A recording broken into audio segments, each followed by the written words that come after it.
Bonjour à tous, bienvenue pour cette nouvelle session de Médias Pionniers. Aujourd'hui, j'ai le plaisir, d'accueillir Lisbeth Nizet de Media Us, vraiment un groupe de presse, européen qu'il faut suivre avec beaucoup, d'intérêt et on va, parler, des jeunes, de la façon, d'atteindre les nouvelles générations pour réinventer, l'offre, réinventer, le média. Donc je vous laisse vous installer, prendre place, et activer vos, vous mettre à l'aise pour suivre cette discussion, profiter de cet échange de 30 minutes grâce à Média Pionnier. Aujourd'hui donc, Lisbeth Nizet, bonjour, bienvenue et de participer à Média Pionnier. Bonjour, merci pour Bonjour. l'invitation. Très bien. Tu es Head of Future Audiences Monetization. Donc, ce qui est passionnant, c'est que c'est un poste qui, veut relever vraiment les défis, actuels de s'adresser aux nouvelles générations. Est-ce que tu pourrais dans un premier temps nous préciser ton rôle justement et ta mission? Oui, donc Medias Group, c'est un groupe qui a à peu près 40, une quarantaine de marques aux Pays-Bas, en Belgique, en Irlande, en Allemagne et au Luxembourg. Mon rôle est aussi vraiment au niveau du groupe et est en fait de développer des stratégies pour connecter notre journalisme avec les nouvelles générations. Et ça veut dire de nouveaux formats, de nouveaux modèles économiques, de nouvelles façons de, de distribution et surtout aussi en dehors de nos plateformes traditionnelles. Medias a toujours eu une stratégie très effective d'attirer des gens vers leur plateforme et de les monétiser avec des abonnements ou des annonces. Mais on voit que pour, euh, pour le futur, ce ne sera pas suffisant. Donc, qu'est-ce qu'on peut faire avec notre journalisme au-delà de nos propres plateformes? Très bien. Alors justement, grâce à cette, expérimentation, à ce travail que vous avez mené, quelles ont été les premières, à travers les premiers échanges avec la génération Z, quels ont été les premiers retours finalement, qui t'ont le plus surpris? Oui, quand j'ai commencé ce rôle, j'ai parlé avec beaucoup de jeunes, même si dans mon rôle, alors on parle de future audiences, donc des audiences futures. Ce ne sont donc pas nécessairement que des jeunes. Euh, dans mon rôle, je me focalise sur tout le monde qui a une certaine affinité avec les news, mais qui ne vient donc pas nécessairement sur nos plateformes. Et donc, souvent, ce sont aussi des jeunes. Donc, quand j'ai commencé ce rôle, j'ai surtout parlé avec des jeunes et j'ai été frappée par leur honnêteté. Beaucoup d'entre eux aiment être au courant, mais n'aiment pas nécessairement les infos. Hein. Ils veulent comprendre le monde, mais pas à travers un ton distant ou professoral. Et ils ont vraiment un besoin de voix authentiques, de formats accessibles et une participation active. Je me rappelle, et ils veulent aussi se reconnaître dans ce qu'on apporte, dans nos articles, dans nos vidéos. Euh, c'est vraiment aussi la remarque qui m'est restée le plus, c'est quand il y a quelqu'un de jeune qui m'a dit, je me reconnais pas dans vos histoires. Et là, je me suis dit, OK, c'est vraiment quand même quelque chose qu'on doit pouvoir résoudre. On apporte du journalisme, on veut être près des gens, on veut faire comprendre ce qui vit dans le monde. Donc, c'est vraiment quelque chose qu'on doit euh, pouvoir résoudre pour cette génération. Et c'est pas nécessairement, donc ces remarques qu'ils donnent, il faut pas voir ça comme des critiques, il faut plutôt voir ça comme des invitations et de voir ça comme, OK, comment est-ce qu'on peut être mieux, comment est-ce qu'on peut faire mieux, comment est-ce qu'on peut aussi expliquer ce qu'est le journalisme et et faire comprendre pourquoi c'est important. Oui, bien sûr, tu dis souvent, qu'un bon article ne suffit plus. Qu'est-ce que tu entends par là? Mhm. C'est, c'est beaucoup plus que ça. C'est aussi l'interaction c'est ce que l'article lui-même fait aussi. Donc, on est trop souvent, on envoie des messages dans le monde et on publie et c'est fini. Mais finalement, c'est que là que ça commence. Comment est-ce comment est-ce qu'on apporte cet article, sous quelle forme, quel ton. quel ton sur quelle plateforme est-ce qu'on va. Donc, on doit vraiment, en tant que journaliste aussi, être vraiment bien conscient de cet écosystème dans lequel on vit et dans lequel les jeunes vivent et comment ils consomment les actualités aujourd'hui aussi. Et vraiment faire en sorte Mmh. qu'on trouve, oui, où ça peut se joindre. Quelle méthode, tu as mise en place pour justement écouter, ces personnes, les faire parler, et les mettre en confiance? Enfin, comment ça s'est passé? Oui, donc donc Future Audiences Monetization comprend quatre parties. Une des parties, c'est on a établi une marque jeune pour les 18-25 ans et pour vraiment, ce qui était le plus challenging, hein, ou ce qui nous fait le plus peur, c'est est-ce qu'on est capable de créer du journalisme pour cette génération-là, pour ces 18 à 25 ans. Euh, et pour être sûr qu'on allait faire quelque chose qui résonnait auprès de cette génération, on a vraiment co-créé avec eux. Mais on a aussi utilisé beaucoup de focus group. Hein, donc, on a vraiment écouté ce qu'ils attendent des news. Et évidemment, on a aussi fait énormément de recherches. Et il y a beaucoup de littérature pour savoir ce que les gens aiment. Mais pour moi, ça a quand même c'est vraiment l'interaction avec ces jeunes qui a fait la différence. Et ce que j'ai appris, entre autres, c'est un, c'est pas que les jeunes ne sont pas intéressés par les nouvelles, hein, parce que c'est quelque chose qu'on voit souvent revenir Oui. dans les articles, mais ce n'est pas du tout le cas. Par contre, ils ont souvent déjà assez, ou ils ont l'impression d'avoir assez et qu'ils sont au courant juste en checkant leur feed TikTok. Parce que là aussi, il y a une certaine forme d'information qui ressurgit dans leur feed et ou qui surgit dans leur feed et ça leur donne, ok, j'ai quelque chose pour parler avec mes copains quand je suis au café ce soir et donc c'est bon. Euh, une- donc ils veulent des nouvelles. Deux, euh, ils ont besoin de différentes perspectives. Moi, je pensais toujours que il y a une raison pourquoi ils vont sur TikTok, mais ils se rendent très bien compte que s'ils sont sur TikTok, ils entendent que ou ils ne voient un côté d'une histoire. Et dans ces focus group, ils nous ont vraiment demandé donnez-nous les différentes perspectives. Donc, et c'est vraiment quelque chose qu'avec la rédaction, on fait pour chaque vidéo qu'on fait, on essaye d'avoir au moins deux perspectives. Mais c'est pas suffisant. Donc, ils veulent plusieurs perspectives pour pouvoir se former leur propre perspective. Mais disait-il, euh, si on peut aussi partager notre perspective ou entrer en contact avec d'autres qui pensent de la même façon ou qui veulent aussi réfléchir à ces différentes perspectives, oui, faites en sorte qu'on puisse faire ça. Donc, ce sentiment de oui, journalisme comme une conversation ou comme un dialogue plutôt que on envoie quelque chose dans le monde. Oui, dans un sens unique et ça change beaucoup, beaucoup de choses. Alors donc comment ça s'est, mis en place aujourd'hui concrètement, en interne? Comment est-ce que tu structures finalement, l'équipe, Future Agencies, pour qu'elle, soit suffisamment agile et puisse s'adapter à cet environnement? Oui, je vais peut-être expliquer d'abord ce que comprend Future Audiences Mmh, Monetization en global pour le groupe.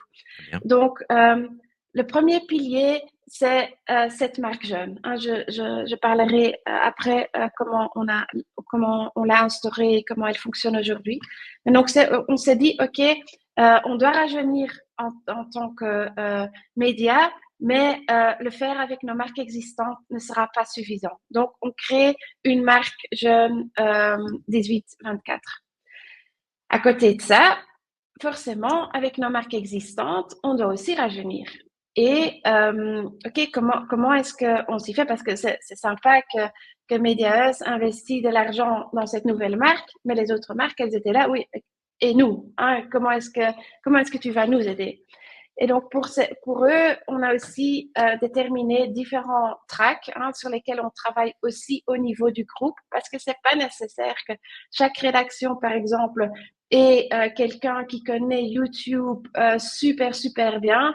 Non, on doit vraiment voir comment on peut bien apprendre l'un de l'autre et faire des différents projets de façon transversale par le groupe. Donc ça, c'est ce qu'on fait avec les marques existantes.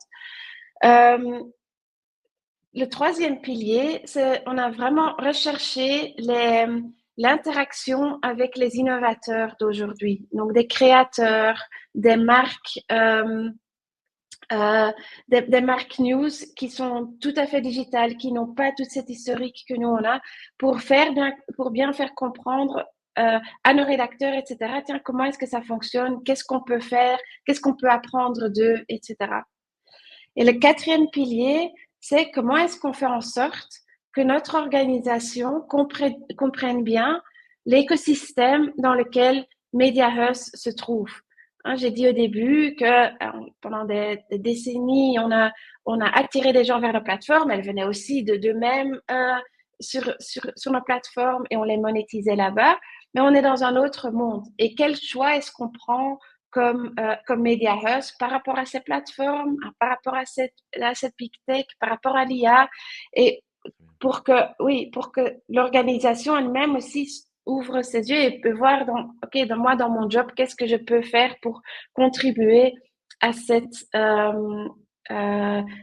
au fait de rajeunir nos lecteurs. Très bien Si on et revient, oui, vas-y. oui, vas-y, continue, Ah, excuse-moi. si on revient à Spiel, hein, donc Spiel, c'est cette marque jeune qu'on a créée. Évidemment, c'est pas en une fois quelqu'un qui a dit, oh, on va investir ici, il y a quelques millions, on va investir. Non, donc c'est en fait ressorti euh, de, oui, d'études qu'on a fait auprès de nos marques, hein, vraiment voir qui a. Et au début, on avait dit, écoute, pour pouvoir aider tout le groupe, on va créer une sorte de bac à sable où on va créer des formats pour des jeunes au niveau du groupe et chaque marque peut retirer ces formats pour les utiliser sur leur plateforme. Par contre, on a vu très vite que ça n'allait pas fonctionner pour différentes raisons. C'est que les jeunes, pour une marque, c'est différent pour une autre. Hein. On a des marques pour qui les cinquantenaires sont des jeunes et d'autres qui veulent plutôt voir sur les. Donc, imagine cette équipe qui doit créer des formats pour une audience pas très claire. C'est pas évident. Plus, il y a aussi l'ADN de chaque marque. Et c'est super difficile pour cette équipe qui travaille au niveau du groupe de bien comprendre cet ADN pour aussi mettre ça dans les différents formats, etc. Donc, on a dit, OK, ça nous donne beaucoup trop de discussions internes et ça a ressorti beaucoup trop peu d'expérimentation. Donc, on va vraiment boxer ça. On va dire, OK, une marque pour les 18-24 avec une équipe jeune. Donc, la rédaction elle-même, c'est une équipe de aujourd'hui, il y a 5 journalistes. La plus âgée a 25 ans. Il y a il y a l'éditeur en chef, l'éditrice en chef, je ne sais pas si on dit ça comme ça, qui a 31 ans, donc elle est toujours relativement jeune. Mais c'est vraiment un journalisme qui est fait par eux. Et c'est donc, on Mmh. n'écrit pas seulement pour cette génération, mais c'est vraiment écrit par cette génération. Parce que quand ce sont des jeunes qui expliquent de ce qui leur arrive dans leur monde ou ce qu'ils ont vu, etc., eux, ils comprennent mieux que n'importe quel algorithme quel est l'humour qu'on doit Oui, utiliser, qu'est-ce qui leur réveille la nuit, et quels sont vraiment les thèmes qui jouent pour eux. Et donc, ouais. on laisse Ah oui, vraiment une certaine liberté à cette équipe. c'est génial. C'est essentiel pour avoir ce dynamisme. Et alors, quels ont été finalement finalement un peu les temps forts, les obstacles que vous avez rencontrés durant cette période? Bah, que vous rencontrez aussi? Les plus grands défis, et je pense que ça vaut pour presque tous les éditeurs qui sont en transformation, le plus gros défi, il est culturel, évidemment. Au début, avec Spiel, on devait bien expliquer pourquoi est-ce que c'est important qu'on ait une marque séparée, parce que eux, ils faisaient déjà, les autres marques font déjà depuis si longtemps du journalisme, etc. Donc, expliquer le pourquoi, mais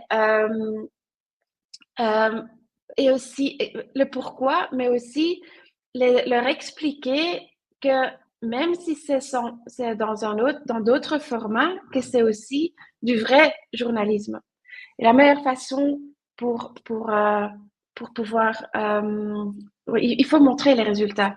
Et ça, on a réussi. Et à présent, évidemment, on est toujours un peu sous le radar, mais on voit qu'on arrive à des views de 2, 3 millions par semaine, quelque chose comme ça, avec cette marque, auprès vraiment de ces 18-25. Non, Et ça donc c'est ça, c'est allez, quand il y a des vidéos qui explosent, c'est génial. Ou quand il y a des jeunes qui nous écrivent qu'il y a enfin un média qui les comprend et où ils se reconnaissent. Donc ça, pour nous, mmh. ouais, Oui, c'est c'est les plus précieux parce beaux que c'est là où moments. vous êtes en oui, c'est ça et c'est là qui prouve que vous êtes en phase finalement, que le projet porte ses fruits. Alors justement, quels Ouais. sont, dans cette, période où on doit mesurer l'engagement, où l'engagement est devenu vraiment, capital pour, piloter nos projets, justement à quel, KPI, justement, précis vous faites, référence, vous suivez pour, s'assurer du succès de cette démarche? Ouais. Donc là, il faut faire la différence entre, OK, quels sont les KPI pour Spiel, hein, pour cette marque jeune, et quels sont les KPI pour les marques existantes. Pour les marques existantes, par exemple, si on veut rajeunir, OK, on devrait aussi voir l'audience totale croître. Et aussi, la conversion joue là évidemment un grand rôle, et aussi, oui, évidemment, le revenu. Euh, Par contre, pour Spiel, on regarde aussi, évidemment, on veut aussi que l'audience croît, mais on regarde aussi la qualité des interactions, hein, de l'interaction. On voit aussi qu'il ne faut pas forcément créer plus, hein, c'est moins le volume qui compte, mais plus la qualité, parce qu'on voit alors que les algorithmes sur TikTok, Instagram, etc., euh, reprennent ça. Pour Spiel aussi, on a aussi des KPI au niveau du revenu. Hein. On a on a quelques collaborations avec des annonceurs. Évidemment, on veut aussi voir du revenu. C'est pas le but que le groupe ou nos marques existantes financent le projet Spiel. Ça doit vraiment être quelque chose qui apporte de l'argent aussi. Euh, pour l'âge de l'audience, c'est quelque chose qu'on regarde vraiment très précisément pour Spiel, parce qu'on veut aussi euh, garder cette 18-24 ans, cette tranche d'âge-là. C'est pas le but que les gens qu'on attire maintenant ou les jeunes qu'on attire maintenant, qu'on grandit avec eux. C'est vraiment le but de garder cette tranche d'âge. Et ce qu'on regarde aussi, parce que Spiel, pour nous, c'est vraiment une innovation 360 degrés pour Mediahuis. Et il y a aussi le côté people, hein, le côté RH. Est-ce qu'on arrive à recruter des jeunes pour participer à ce projet, mais aussi est-ce qu'on arrive à les garder? Donc aussi en fonction de ce qui a à voir avec croissance personnelle, leadership, etc. Là aussi, on est en train d'apprendre énormément parce que travailler avec une équipe de de jeunes de 20 ans, c'est tout à fait autre chose que de travailler avec une newsroom où l'âge moyen est 45-50 ans. C'est sûr. Alors, est-ce que tout ça, cette nouvelle ambiance, cette nouvelle façon de travailler, ça vous remet aussi en question peut-être certains, KPI que vous avez suivis, et puis, après que vous vous êtes dit, en cours de route, bah, c'est peut-être pas les bons? Est-ce que vous avez changé, de KPI en cours de route? Pour Spiel, on a la qualité des interactions a vraiment joué un rôle, hein. Donc, euh, bien sûr, on est super content quand on voit qu'une vidéo explose. Par contre, ce qu'on trouve encore plus chouette, c'est quand on voit qu'il y a une certaine audience qui revient, euh, qui apprécie, qui collabore, qui interagit, qui nous apporte des nouvelles histoires qu'on devrait raconter. Donc ça, c'est beaucoup plus important. Si je regarde pour ce qu'on fait pour futures audiences avec les marques existantes, le KPI que j'essaye d'introduire depuis un an maintenant, et je pense qu'on va y arriver, c'est l'âge de nos abonnés. Parce que, comme j'ai expliqué, Mediaeus fait en sorte qu'on apporte des gens vers nos plateformes, on les monétise là-bas. Mais l'âge de nos abonnés, c'est 60-70 ans. Et on n'a pas vraiment d'incentive, je ne sais pas comment on dit, oui, de trigger. Il n'y a pas de nécessité de rajeunir puisqu'on dit qu'on est subscription first, que c'est vraiment, Oui. qu'on a vraiment une stratégie d'abonnement. Mmh. Donc, et on est super content avec la rétention qu'on a avec nos abonnés. Et ça nous apporte beaucoup d'argent, etc. Mais ça fait aussi en sorte que notre rédaction, vu qu'on veut retenir beaucoup de gens, on écrit aussi surtout pour ces abonnés qui sont contents, mais qui ont de 60 à 70 ans. Et c'est là où il y a vraiment quand même une grosse différence par rapport au comment on dit ça, les public broadcasters. Donc, ce sont Mmh. ceux que les chaînes TV nationales, Traditionnel. Mmh. Mmh. traditionnelles, elles ont réussi, en tout cas aux Pays-Bas et en Belgique, à vraiment bien capter ces jeunes, etc. Parce que c'est dans leur mission. Ils sont payés Bien pour. sûr. Et on voit aussi des compétiteurs de nous qui sont très bien sur les jeunes parce qu'ils ont leurs annonceurs derrière qui disent oui, mais on met que de l'argent si Ça. si vous pouvez nous montrer que vous attirez des jeunes. Tandis que nous, on a notre stratégie d'abonnement. Donc, l'incentive doit venir de nous-mêmes. Donc, c'est Bien pour ça sûr. que je veux vraiment mettre comme KPI aussi pour nos marques existantes. OK, je veux vraiment voir cet âge descendre, euh, oui, année par année.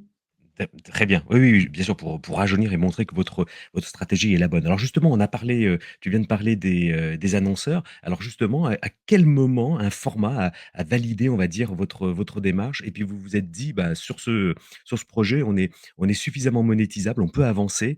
Est-ce que vous avez des exemples concrets? Oui. Donc, on a fait quelques essais. On a été dans le marché pour voir, OK, avoir une audience, super. Montrer que le journalisme pour les jeunes, ça fonctionne.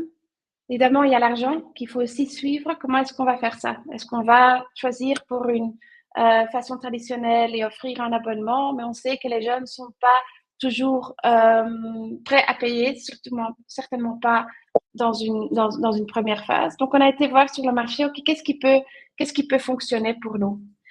Et on ne voulait pas directement créer un produit ou créer une application ou un site web directement pour offrir des emplacements aux annonceurs parce qu'on voulait d'abord valider cette proposition. On voulait d'abord savoir s'il y avait une audience et cette audience, elle est aujourd'hui sur TikTok, Insta, etc.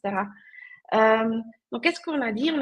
On a demandé aux annonceurs, voici notre projet. Est-ce que vous avez de l'intérêt? Parce que où est-ce qu'on se différencie? C'est, on travaille avec Spill aussi, donc on a une petite rédaction de 4-5 personnes, mais à côté de ça, on travaille avec beaucoup de créateurs.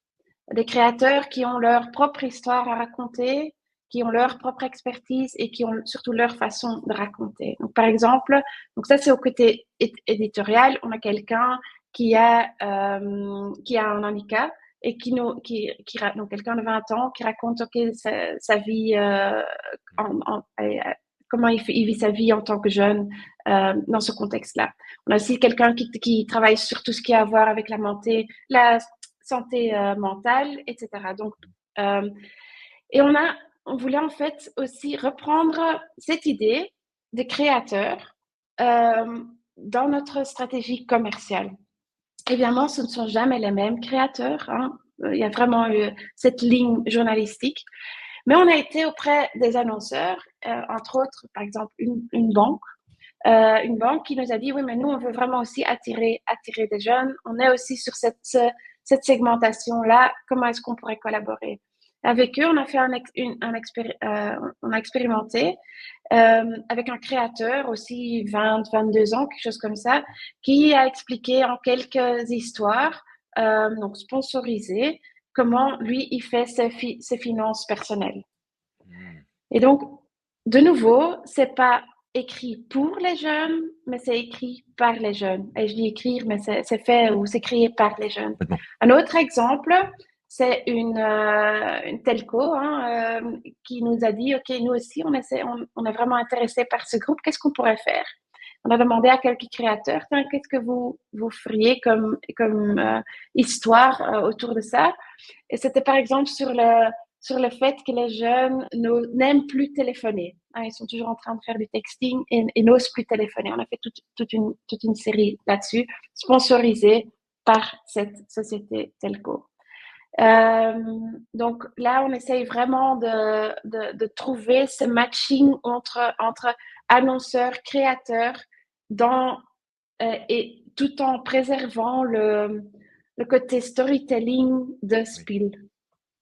Ah, c'est précieux. Non, non, c'est très intéressant cette construction fine, voilà, pour, être dans la vie de ces jeunes, quoi, avec les questions qu'ils se posent. Alors tout ce changement finalement de mentalité, cette nouvelle façon de faire, comment effectivement, maintenant, vous réussissez à faire évoluer, les rédactions, hein, autour de cette nouvelle dynamique que vous voulez, créer, hein, dynamique autour des futures audiences? Comment vous vous y prenez en interne, voilà, pour commencer à faire, bouger les lignes?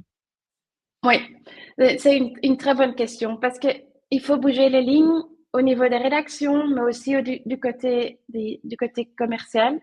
Euh, ce que, ce qu'on a essayé dans le passé, c'est ah oui, on doit recruter des jeunes. Ah, on va mettre deux, trois personnes de 20 ans dans cette rédaction. Ça fonctionne pas. Parce qu'une rédaction a une façon de travailler qui est très, très, très structurée parce que le contenu n'est pas structuré du tout. Donc, les façons de travailler doivent être, et c'est souvent géré par des gens de 40, 50 ans. Et c'est bien, ça fonctionne aussi.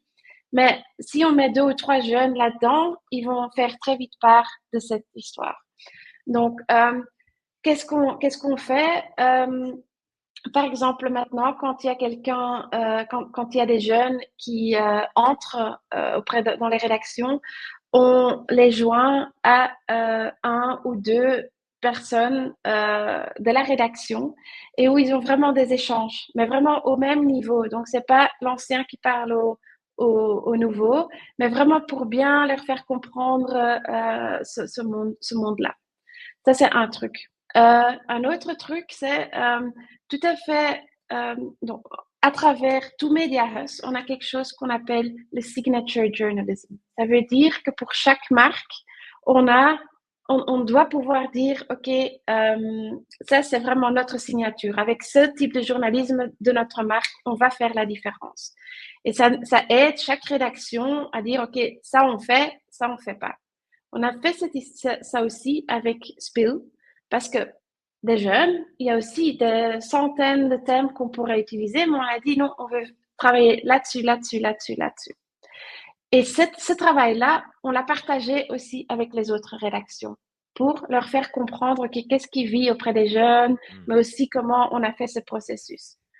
Et quand mon collègue Gerben, qui est responsable au niveau du groupe pour la stratégie éditoriale, il a fait ses workshops de signature journalism auprès des autres rédactions. À chaque fois, on a posé la question, et cette signature, ça signifie quoi pour votre marque, pour des gens plus jeunes? Donc, chaque fois avoir ce réflexe-là. Et aussi avoir le réflexe, et cette signature, comment est-ce qu'on va la traduire en dehors de nos plateformes? Comment est-ce que quelqu'un qui voit une vidéo sur YouTube sait que c'est votre marque? Ou votre personnalité, hein, parce que c'est souvent aussi avec Bien sûr. des journalistes qu'on met en avant. Et comment est-ce qu'on fait ça? Et ça, on sent que ça commence à vraiment faire bouger les rédactions. Très bien. Et alors, donc il faut faire bouger les rédactions. Vous y arrivez finalement en leur parlant de leur travail au quotidien et maintenant on voit apparaître, la génération alpha. Donc, Oui. ça continue de changer, ça continue de changer. Alors maintenant, comment vous, en plus maintenant, vous anticipez et qu'est-ce qui change avec cette génération alpha finalement dans votre travail? Je pense qu'il y a deux trucs qui sont super intéressants à savoir par rapport à la génération alpha. Un, elle est beaucoup plus tolérante que la génération Z. On voit ça déjà dans des études, par exemple par rapport aux annonces, là où la Gen Z est vraiment très intolérante, hein, euh, oui, tout doit être vraiment clair, transparent, etc. On voit dans le comportement de la Gen A que c'est déjà moins. Donc, si on arrive à convaincre la Gen Z, la Gen Alpha, elle suivra. Un autre truc super important, c'est à savoir qui sont les parents de cette génération alpha. Et ce sont les millennials. Et les millennials, ils ont aussi fait leur premier pas, ou allez, ils ont vu le digital se développer. Mais ils ont aussi encore vu les journaux classiques auprès de leurs parents, auprès de leurs grands-parents, etc. Donc, pour nous, en tant que journalistes, c'est super important de faire comprendre à ces millénials, à ces parents, que nos marques journalistiques sont aussi toujours pertinentes pour cette génération alpha. Et comment est-ce qu'on peut faire ça en faisant en sorte qu'il y a des explainers, par exemple, pour aussi cette génération alpha qui suivra, hein, quand l'explication autour de Gaza, autour de la politique, autour des changements en santé, autour de santé mentale, etc.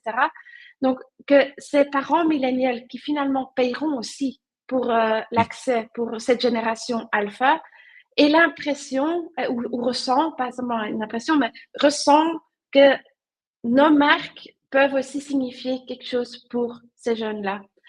Et là, on a encore pendant quelques années une clé. C'est clair, c'est clair. Dans tout ce contexte-là, on ne peut pas ne pas parler de l'IA. Comment aujourd'hui cette IA, quel rôle de l'IA justement dans votre projet? Euh, Si on regarde pour nos marques existantes, évidemment, on utilise l'IA déjà pas mal au niveau des rédactions pour découvrir ce qui vit dans le monde, etc., mais aussi pour nous aider à faire des, des, des résumés, etc. Mais là où moi, je vois vraiment où on peut faire la différence, il y a absolument tout ce qui a à voir avec la personnalisation, même s'il ne faut pas aller trop, trop loin là-dedans non plus. La langue, pour nous, c'est quand même quelque chose d'important aussi. J'ai déjà reçu plusieurs fois la question, pourquoi est-ce que Spiel, vous le faites en néerlandais et pas en anglais? Peut-être que ça, c'est quelque chose que l'IA pourra résoudre pour nous aussi. Mais aussi au niveau de l'editing, hein. Donc, si on veut créer des explainers, par exemple, à différents niveaux de maturité, ça, c'est des trucs où l'IA peut vraiment nous aider beaucoup.